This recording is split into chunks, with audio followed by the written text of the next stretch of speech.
discípulos y los envió a Jesús para preguntarle: ¿eres tú el que había de venir o esperaremos a otro?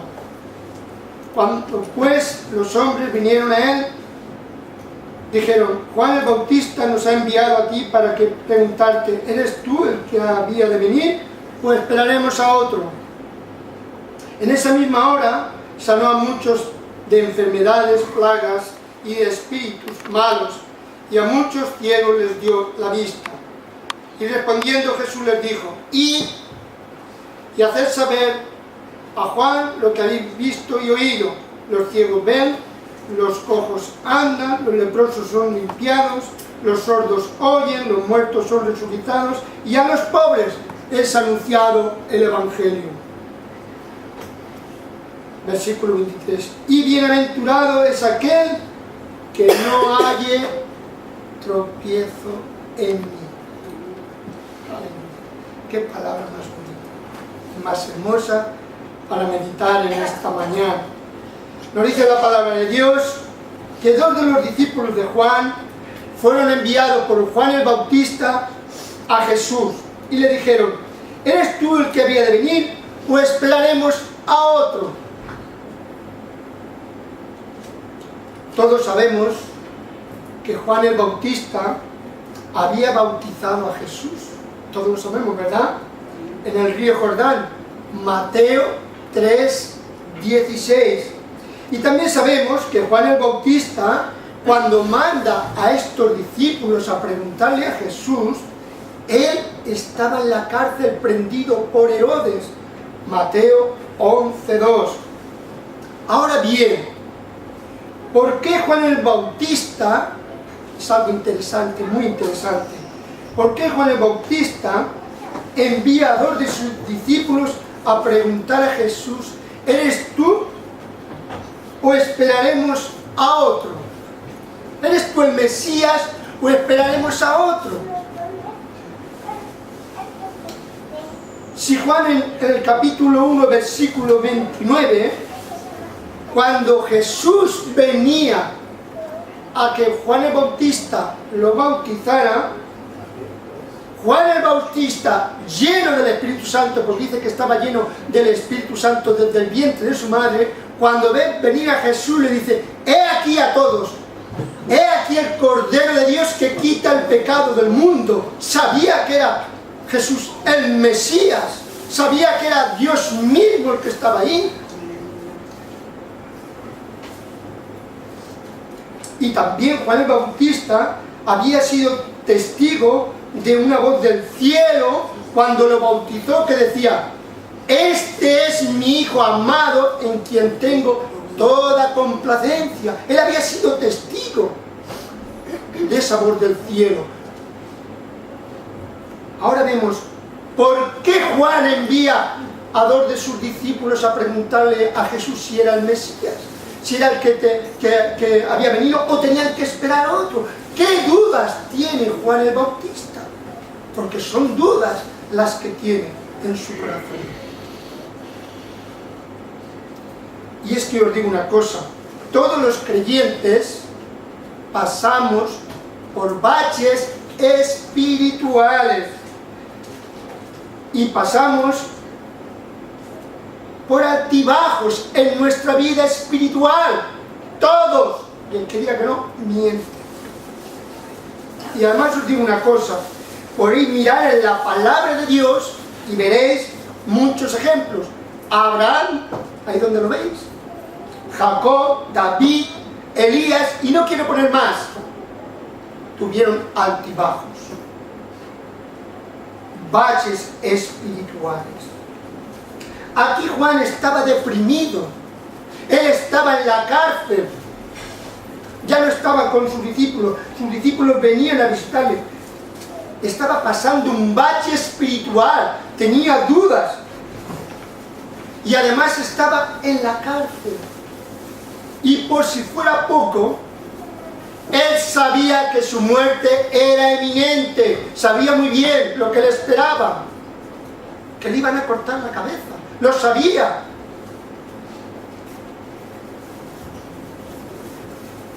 El diablo estaba tentándole continuamente. No podemos ignorar al tentador, al diablo, hermanos. Y a todos los siervos de Dios nos ha pasado algo parecido.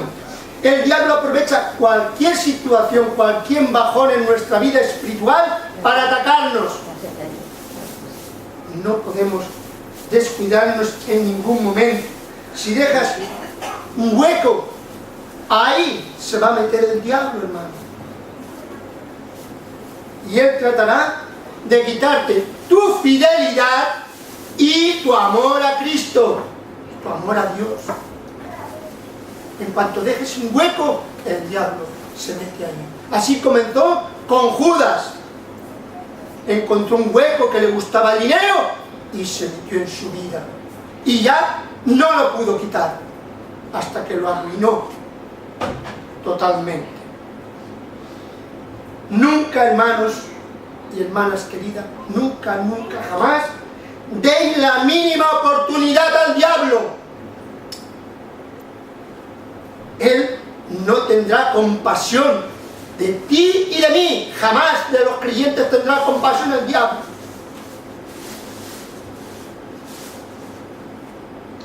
Juan el Bautista estaba en una debilidad espiritual. Él tenía esa duda, ese desasosiego que el diablo le había metido en su vida. Lleno del Espíritu Santo desde el vientre de su madre, sin embargo aquí tiene dudas. El diablo se había metido ahí para tentarle, porque estaba en un momento difícil. Por eso, ante esta lucha que tenía con el diablo, con las tentaciones, con las dudas, él se plantea resolverla rápidamente. Por eso envía 2 de sus discípulos a Jesús a preguntarle. Nosotros tendremos esas luchas continuas, y más cuando queremos servir a Dios de todo corazón. Y fijaos una cosa, curiosamente, Jesús, cuando vienen los discípulos a preguntarle eso, no le recrimina a los discípulos de Juan su incredulidad, ni tampoco a Juan el Bautista le reprocha su incredulidad, sus dudas que tenían. Así es nuestro Dios, no le recrimina eso, ni mucho menos. ¿Por qué? Porque Jesús sabía lo que Juan el Bautista estaba pasando, e incluso los discípulos de Juan. Jesús sabía las luchas que tenía con el diablo, las dudas, la incredulidad que le había metido en su corazón, y sabía el momento delicado por el cual estaba pasando. Jesús no es ajeno a los problemas nuestros, a nuestras dificultades, a nuestras enfermedades. No es ajeno, lo sabe mucho mejor que nosotros. ¿Acaso creéis que Jesús no sabía lo que estaba pasando Juan el Bautista? Claro que lo sabía.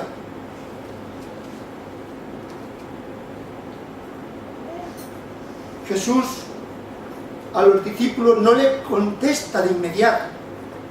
Parece como si los ignorara.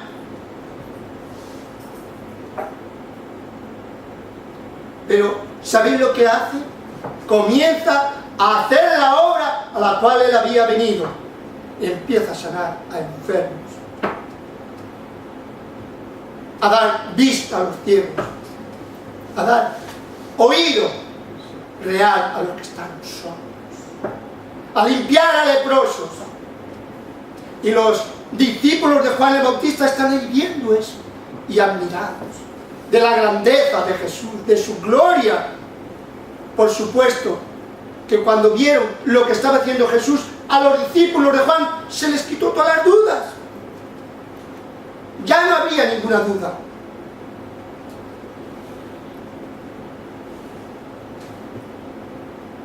Y luego, cuando termina de hacer esa obra a la que vino, una de las muchas obras en las que vino Jesús, se gira y les dice a los discípulos de Juan: id y decirle a Juan el Bautista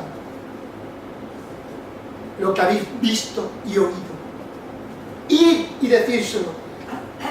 Haced saber lo que habéis visto, los oídos los ciegos oyen, los ciegos ven, los sordos oyen, los cojos andan, los leprosos son limpiados, y los muertos son resucitados, y a los pobres, los que no tienen nada de este mundo, es anunciado el Evangelio para darles una esperanza y una alegría. Tú puedes ser el más pobre de la tierra, pero si tienes a Cristo, eres el más rico de este mundo. Evidentemente, cuando los discípulos de Juan el Bautista contaron lo que habían visto y oído, quitaron todas las dudas que tenía Juan el Bautista, todas en un momento desaparecieron. Y ahora él estaba gozoso, alegre, porque ya había cumplido su ministerio de preparar el camino de Jesús.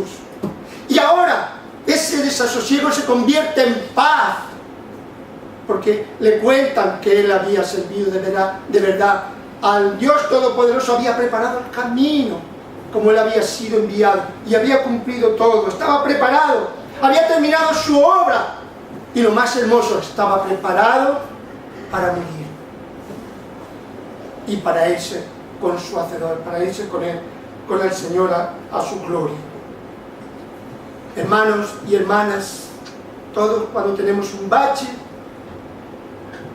una bajada espiritual, o que el diablo nos ha tentado, busquemos a Jesús. Él nos va a quitar toda la duda, como lo hizo con los discípulos de Juan y con Juan el Bautista. Les quitó toda la duda que tenían en un momento.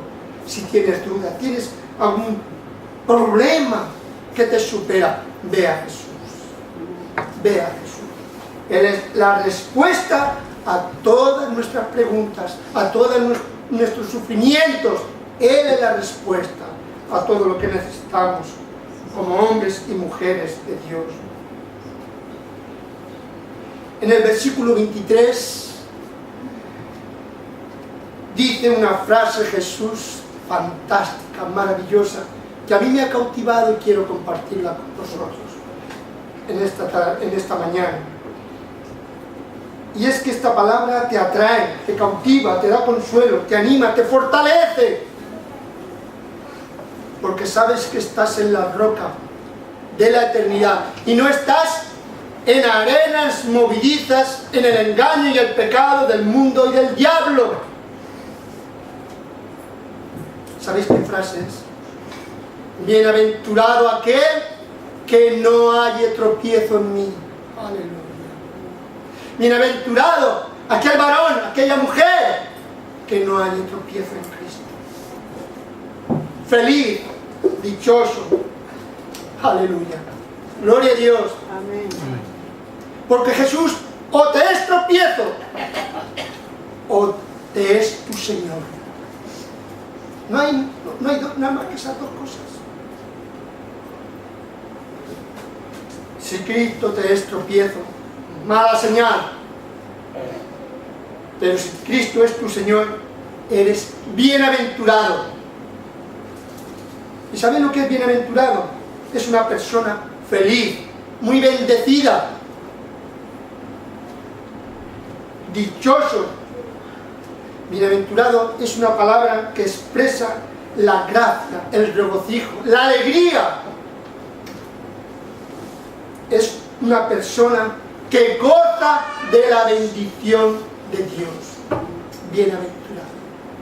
Esos somos nosotros, bienaventurados, porque Cristo es nuestro Señor, nuestro Rey, nuestro Dios.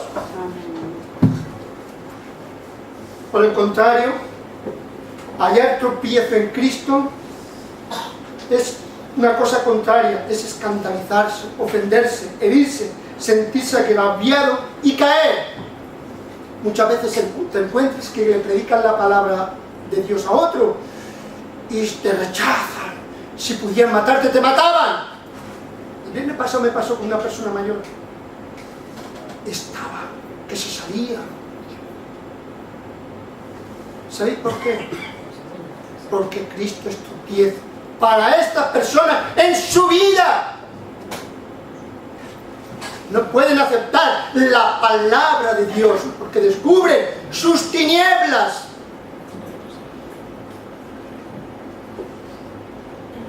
Jesús estaba enseñando que Él no vino para ser de tropiezo para nadie, sino que son las personas las que tropiezan con Cristo. Él vino para darnos salvación, para reconciliar de nuevo al hombre con Dios que se rompió esa comunión en el Edén. Vino para enderezar nuestros caminos que estaban conduciéndonos a la perdición. Gloria a Dios que ha venido a nuestras vidas, porque íbamos de camino al barranco. Como algunas veces les digo a algunos, tú si fueras en un coche y alguien te dijera, cuidado, no vayas por este camino que vas al barranco, ¿tú seguirías? No. Y cuando te predicamos la palabra para que te salves, no haces caso. Te vas a la perdición si no crees en Cristo. Cristo fue el que vino a darnos una nueva esperanza, a abrirnos una puerta espiritual para estar con Dios en el cielo. La pregunta es, ¿quiénes son los que tropiezan con Cristo? ¿Quiénes son aquellos que tropiezan con Cristo? Pues todos aquellos que practican el pecado y no quieren que sus obras malas salgan a la luz. No tienen pudor, no tienen remordimiento, no quieren ver la realidad. Todos aquellos que hacen la maldad contra su prójimo y creen que se escaparán al juicio de Dios.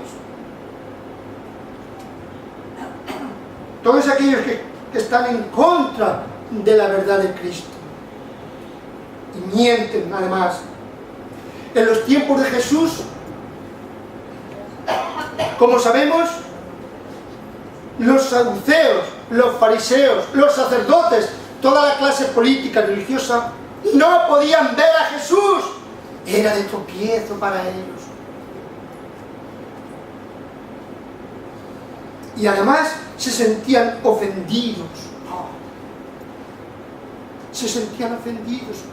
Cuidado, si miramos en una palabra, no te acerques a nosotros. Llegaron a decir los judíos, no te acerques a nosotros, que nosotros somos más santos que tú. Imaginaos la barbaridad del pueblo de Israel. Y es que en todos los tiempos y todas las gentes no les agrada que nadie les diga que viven en pecado, aunque sea la misma voz de Dios, aunque sea el mismo Dios. No les agrada, cuidado, yo soy perfecto, yo soy justo. ¡Mentira! Si fueras así, Cristo no hubiera venido a la tierra a morir en la cruz por nosotros.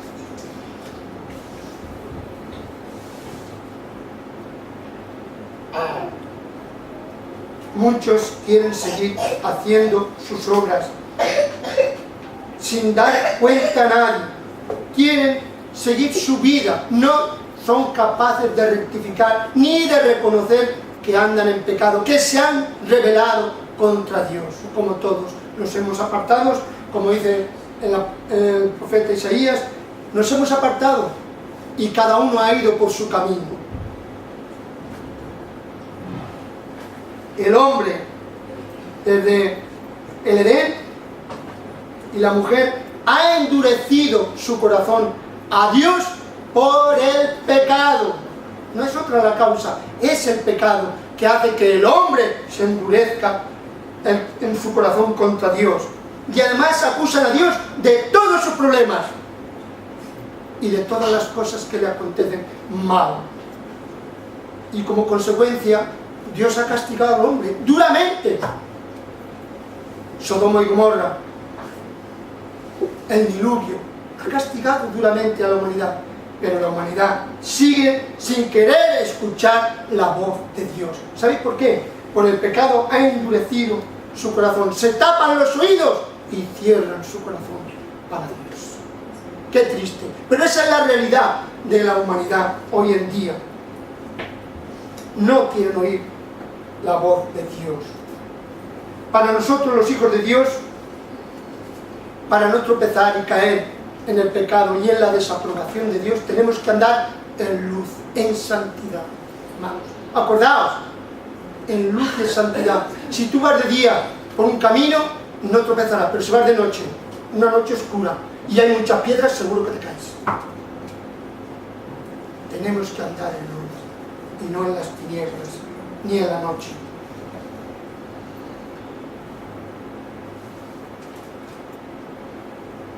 Qué contraste, que para unos Cristo sea la salvación y para otros tropiezo. Curioso, ¿verdad? Para nosotros el Señor es la salvación y la vida eterna, y para otros la roca que hace caer.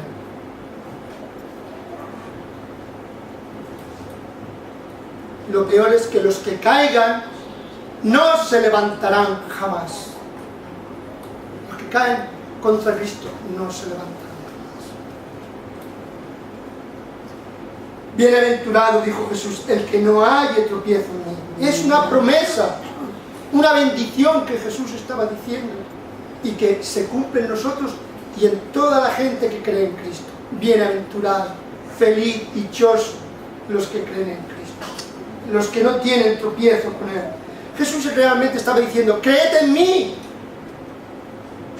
no os apartéis de la vida eterna, no seáis incrédulos.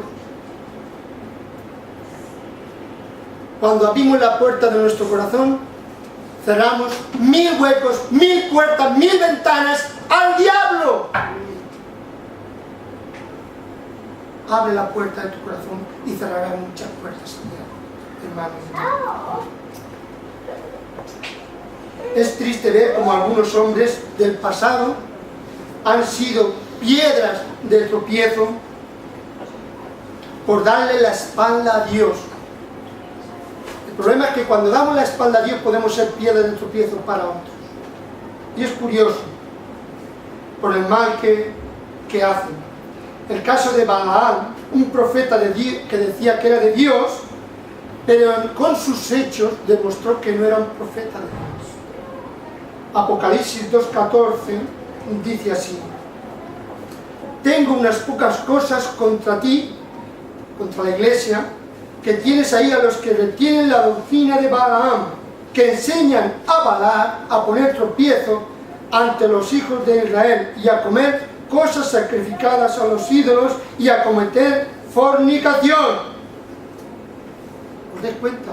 Este profeta desoyó la voz de Dios, tropezó con Dios e hizo tropezar a otros. Nosotros también nos puede ocurrir lo mismo. Cuidado. Escuchemos la voz de Dios siempre y nunca jamás le demos la espalda a Dios. Porque este profeta desoyó la voz de Dios y luego hizo tropezar al pueblo de Israel. Le hizo pecar. Así que su pecado fue doble. Pecar contra Dios, darle la espalda y luego hacer pecar a otros. Dios tenga misericordia de aquellos que hacen eso.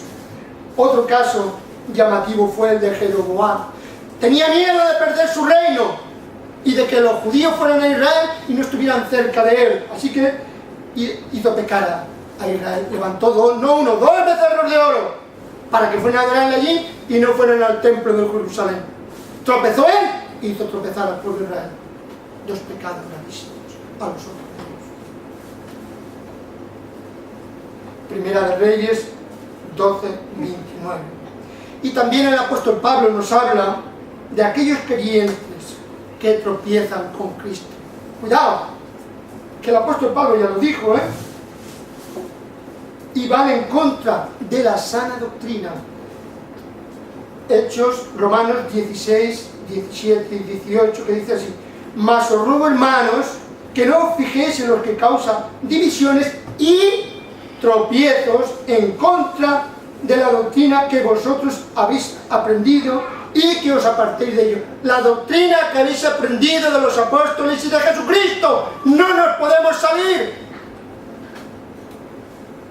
Si no somos de tropiezo para Dios, para su obra y para mucha gente. Cuidado, cuidado. Y dice que tales personas,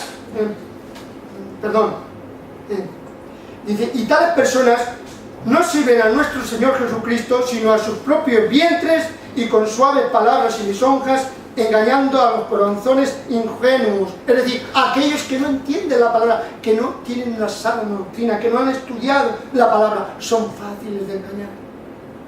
Pero cuidado, que el apóstol Pablo lo dice muy claramente. Y hoy en día también tenemos, eso ocurría entonces, pero hoy también, falsos profetas, falsos apóstoles, falsos pastores. Ojo, porque la palabra está para advertirnos, para decirnos, no tropecéis con Dios, tropecéis con la sana doctrina, no tropecéis porque vais a hacer tropezar a otros. Y no somos de bendición para nadie.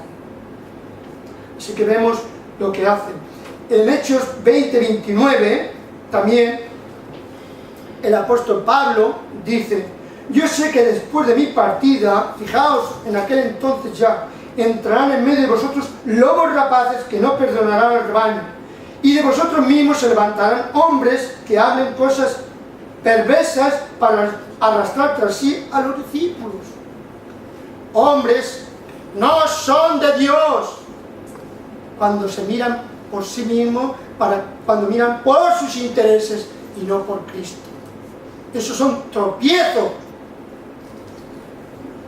para la obra de Dios y para muchos creyentes. Y luego Jesús también habló sobre esto, porque es importante conocer la palabra de Dios y ver que no solamente hablaron los apóstoles, sino que el mismo Jesús también lo dijo. Marcos 9:14 dice: cualquiera que haga tropezar a algunos de estos pequeños que creen en mí, fijaos, la advertencia de Cristo, que creen en mí, es mejor que les fuera, mejor sería que se atasen una piedra de molino al cuello y se arrojasen al mar. Es decir, pues mejor es que pierdan la vida aquí y se la salven allá, que lo que hacen. Cuidado, cuidado. Evidentemente Jesús no estaba refiriéndose a un niño, sino que estaba refiriéndose a los nuevos convertidos a Cristo, a los que empezaban una vida, a vivir una vida con Cristo. Cuidado a aquellos que le hacen tropezar a esos, aquellos que están en el primer amor del Señor, y va uno y les hace tropezar. Cuidado, porque tendrán un juicio severo de Dios. Y es que por desgracia siempre van a haber tropiezos en la iglesia de Cristo. La iglesia de Dios siempre van a haber tropiezos, malos testimonios, porque son gente que ama más al mundo que a Dios. Algunos aman más el dinero que a Dios, y son tropiezos y piedras de tropiezo para otros. Ahora bien, la palabra, ¿qué nos dice? Que no seamos piedras de tropiezo, sino que prediquemos a Cristo continuamente, que vivamos en vida de santidad, en vida de amor, porque el cristiano tiene que dar amor, porque para eso hemos sido llamados. Y esta palabra, que es vigente hoy, en el siglo XXI, nos sirve para animarnos, para motivarnos a seguir a Cristo y a padecer por Cristo, y parecernos cada día más a Él. Contigo, hermano y hermana, también van a tropezar mucha gente. ¿Sabéis por qué? Porque estamos reflejando la luz de Cristo, porque somos la sal de la tierra, y cuando tú predicas la palabra, tú vas a ser de tropiezo para esa gente, igual que yo, igual que otros. Tú vas a ser de tropiezo, porque estamos reflejando a Cristo mismo. Así que, si se ríen o se burlan de ti, no te preocupes. Te estás representando, como embajador de Cristo, estás representando a Cristo aquí en la tierra, predicando su palabra, su amor. Y tenemos que reflejar esa luz, esa sal de la tierra. Los que tropiecen con nosotros están tropezando con Cristo, y lo peor es que se enfrentan al juicio de Dios. Bienaventurado aquel hombre y aquella mujer que no haya tropiezo en él. Gloria a Dios, gloria a Dios. Nosotros tenemos que reflejar esa luz y esa sal. Si somos auténticos discípulos de Cristo. No creyentes, creyentes hay muchos. Hay mucha gente que dice, yo creo, sí. Y luego van y adoran al diablo, por ejemplo. No basta con creer. Significa ser discípulos. Es a lo que nos ha llamado Jesús, no a creer. Los diablos creen en Dios, más todavía que nosotros, porque lo han visto, pero no obedecen. El discípulo obedece a Dios. No es solamente creer, obedecer es muy importante como hijo de Dios, para ser la luz, la sal de la tierra y ser auténtico discípulo de Cristo. Que el Señor te bendiga. Vamos a hacer una oración. Padre, te damos gracias, Dios mío, por esta tu palabra, porque tu palabra es verdad, tu palabra nos orienta, nos da vida. Oh Dios, gracias por tu palabra. Queremos, Señor, ser como tu Hijo amado, Señor, y dar ese testimonio, ser esa luz, aunque seamos de tropiezo para otros. Gracias, Dios mío, por esta tu palabra. En el nombre de Jesús.